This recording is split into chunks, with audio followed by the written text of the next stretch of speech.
우리에게 주시는 하나님 말씀은 누가복음 6장 27절부터 38절입니다. 그러나 너희 듣는 자에게 내가 이르노니 너희 원수를 사랑하며 너희를 미워하는 자를 선대하며 너희를 저주하는 자를 위하여 축복하며 너희를 모욕하는 자를 위하여 기도하라. 너의 이 뺨을 치는 자에게 저 뺨도 돌려대며 내 겉옷을 빼앗는 자에게 속옷도 거절하지 말라. 내게 구하는 자에게 주며 내 것을 가져가는 자에게 다시 달라 하지 말며 남에게 대접을 받고자 하는 대로 너희도 남을 대접하라. 너희가 만일 너희를 사랑하는 자만을 사랑하면 칭찬받을 것이 무엇이냐? 죄인들도 사랑하는 자는 사랑하느니라. 너희가 만일 선대하는 자만을 선대하면 칭찬받을 것이 무엇이냐? 죄인들도 이렇게 하느니라. 너희가 받기를 바라고 사람들에게 꾸어주면 칭찬받을 것이 무엇이냐? 죄인들도 그만큼 받고자 하여 죄인에게 꾸어주느니라. 오직 너희는 원수를 사랑하고 선대하며 아무것도 바라지 말고 꾸어주라. 그리하면 너희 상이 클 것이요 또 지극히 높으신 이의 아들이 되리니 그는 은혜를 모르는 자와 악한 자에게도 인자하시니라. 너희 아버지의 자비로우심 같이 너희도 자비로운 자가 되라. 비판하지 말라. 그리하면 너희가 비판을 받지 않을 것이요. 정죄하지 말라. 그리하면 너희가 정죄를 받지 않을 것이요. 용서하라. 그리하면 너희가 용서를 받을 것이요. 주라. 그리하면 너희에게 줄 것이니 곧 호의되어 누르고 흔들어 넘치도록 하여 너희에게 안겨주리라. 너희가 헤아리는 그 헤아림으로 너희도 헤아림을 도로 받을 것이니라. 아멘. 예수님은 우리 삶의 주인이십니다. 예수님은 우리에게 생명을 주신 분이십니다. 예수님 덕분에 우리는 영원한 사망에서 영원한 생명으로 옮겨졌고 예수님 덕분에 우리는 어둠의 나라에서 빛의 나라로 옮겨졌습니다. 우리는 더 이상 어둠에 묶여있지 않습니다. 우린 예수님 덕분에 빛의 자녀답게 행할 수 있는 자유인이 되었습니다. 주님의 뜻에 순종할 수 있는 사람이 되었습니다. 그런 우리에게 주님은 말씀하십니다. 원수를 사랑하라. 너를 미워하는 자에게 선대하라. 저주하는 자에게 축복하라. 모욕하는 자를 위해 기도하라. 한편 뺨을 치거든 다른 편 뺨도 돌려대라. 겉옷을 빼앗는 자에게 속옷도 거절하지 마라.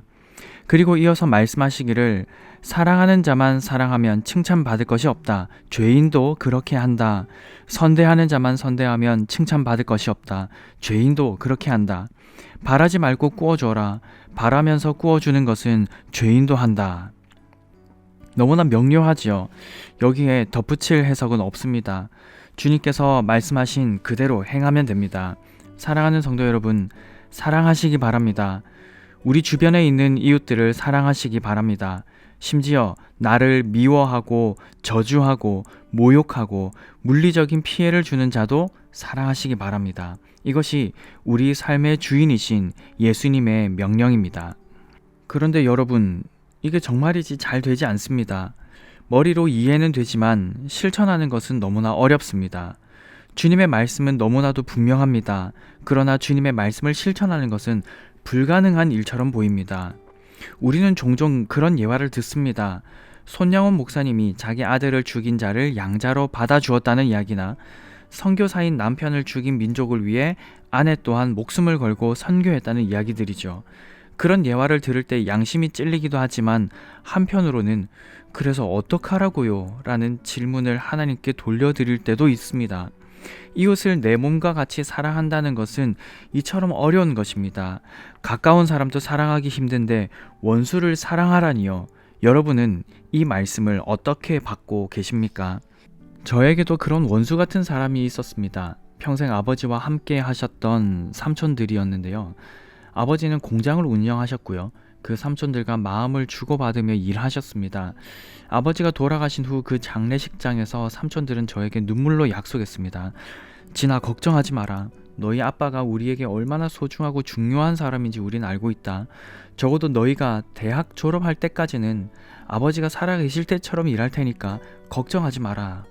얼마나 든든했는지 모릅니다. 그런데 얼마 지나지 않아서 삼촌들이 등을 돌렸습니다. 드라마에서나 볼 법한 상황들이 집안에서 일어났습니다. 엄청난 배신감이 들었습니다. 삼촌들을 향한 분노가 하늘 높은 줄 모르고 치솟았습니다.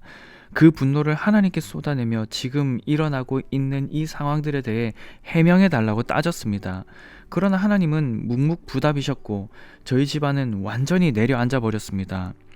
10여 년의 시간이 흘렀을 때입니다. 하나님께서 너무나 분명히 말씀하셨습니다. 이젠 그들을 용서하라고 말이죠. 그래서 정말 가슴을 치며 눈물 콧물 흘리며 용서하겠다고 다짐하고 기도했습니다. 용서한 줄 알았지요. 그러던 어느 날 친할머니의 장례식이 있던 때입니다. 장례식장에 삼촌들 중 2명이 찾아왔습니다. 저는 다 용서한 줄 알았는데 아니었습니다. 그들을 보자마자 분노가 치밀어 올랐습니다. 그 자리에 있으면 당장 사고를 칠 것 같아서 황급히 그 자리를 떠났습니다. 건물 구석에서 기도했습니다. 하나님, 죄송합니다. 아무래도 저는 도저히 저들을 용서하지 못할 것 같습니다. 더 이상 그들을 용서하란 말씀하지 마십시오. 저는 할 수 없습니다. 그런데 주님께서 저에게 예수 그리스도의 십자가를 생각나게 하셨습니다. 제가 주님의 원수였습니다. 제가 주님을 십자가에 못 박은 죄인이었습니다. 그때 주님께서 이렇게 말씀하셨습니다. 내가 너를 용서했지 않니? 용서할 뿐 아니라 넘치는 복을 주지 않았니? 나는 네가 그들을 용서하길 원한다. 장례의 막바지가 되었습니다. 발인할 때 삼촌들이 왔습니다.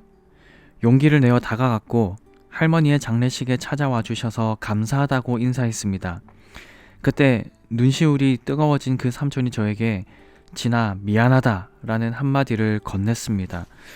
그 말을 듣는 순간 제 안에 있던 모든 분노가 사라지고 그리스도의 사랑이 넘쳐나는 기쁨을 누렸습니다. 그렇게 뜨거운 악수를 나눈 후 삼촌과 헤어졌습니다. 이젠 제 마음에 그들을 향한 분노는 없습니다. 사랑하는 성도 여러분, 용서를 쉽게 말할 수 있는 사람은 아무도 없습니다. 하물며 원수를 사랑하라는 말은 결코 쉽지 않은 말이지요. 그러나 주님은 우리에게 비판과 재판할 자격이 없다라고 말씀하십니다. 죄 없는 자가 돌로 칠 수 있는 법이지요. 나아가 주님은 용서하고 원수를 사랑하는 것이 복이다라고 말씀하십니다. 35절에서 주님은 우리의 상이 클 것이다 라고 하셨습니다. 또 하나님의 자녀가 될 것이다 라고 말씀하셨습니다. 용서해보니 그 말씀의 뜻을 알 수 있었습니다. 예수님의 사랑이 얼마나 크고 위대한지 조금 더 알게 되었습니다. 하나님의 자비로우심이 얼마나 깊고 오묘한지 조금 더 알게 되었습니다. 다 헤아릴 수는 없지만 아주 조금은 더 알게 되었습니다. 그리고 제 안에 평화가 찾아왔습니다. 용서하기 전보다 용서한 후가 훨씬 더 좋아졌습니다. 매우 어려운 말씀이지만 주님의 말씀을 그대로 전해드립니다. 원수를 사랑하십시오. 그들을 축복하십시오. 그들에게 원수 갚지 마십시오. 심판은 주님께 맡기시고 어떻게든 덮어주고 사랑하시고 축복하십시오. 어떻게 그들을 사랑할 수 있을까요? 하나님의 사랑을 깊이 체험해야 합니다. 예수 그리스도 안에서 이루신 완전한 사랑을 경험해야 합니다. 우리가 아직 원수일 때 독생하신 아들을 내어주면서까지 사랑하신 그 놀라운 은혜를 경험해야 합니다. 한번 경험한 것으로 끝나면 안 됩니다. 거듭남은 단회적인 사건일 수 없기 때문이지요. 매일의 삶 속에서 경험해야 합니다. 그 사랑 안에 있다면 우리는 원수를 품을 수 있을 것입니다. 사랑하는 성도 여러분, 예수님 안에 거하십시오. 예수님과 늘 함께 하십시오. 예수님의 사랑을 매일 경험하며 그 사랑에 늘 감격하며 그 사랑에 푹 젖어서 살아가시기 바랍니다. 저도 그렇게 살기 위해서 계속해서 노력하겠습니다. 우리 모두가 참 사랑이신 하나님을 매일 누리며 살아갈 수 있길 소망합니다. 그 사랑 안에서 이웃을 사랑하되 원수를 위해 목숨까지 내어주신 예수님처럼 우리도 원수를 사랑할 수 있는 능력 있는 그리스도인 될 수 있기를 간절히 소망합니다. 오늘 아침에 함께 기도하실 기도 제목입니다. 먼저 말씀을 기억하며 이렇게 기도하겠습니다. 주님처럼 원수를 사랑하는 위대한 그리스도인이 될 수 있도록 도와주소서. 다음으로 열방을 위해서 기도하겠습니다. 전쟁과 빈곤, 억압 등으로 인권이 유린되는 가운데 기후위기로 인한 한파까지 덮쳤습니다. 긍휼을 베푸사 무고한 생명을 지켜주소서. 이와 같은 기도 제목으로 기도하시고 개인적인 기도 제목으로 계속 기도하시기 바랍니다.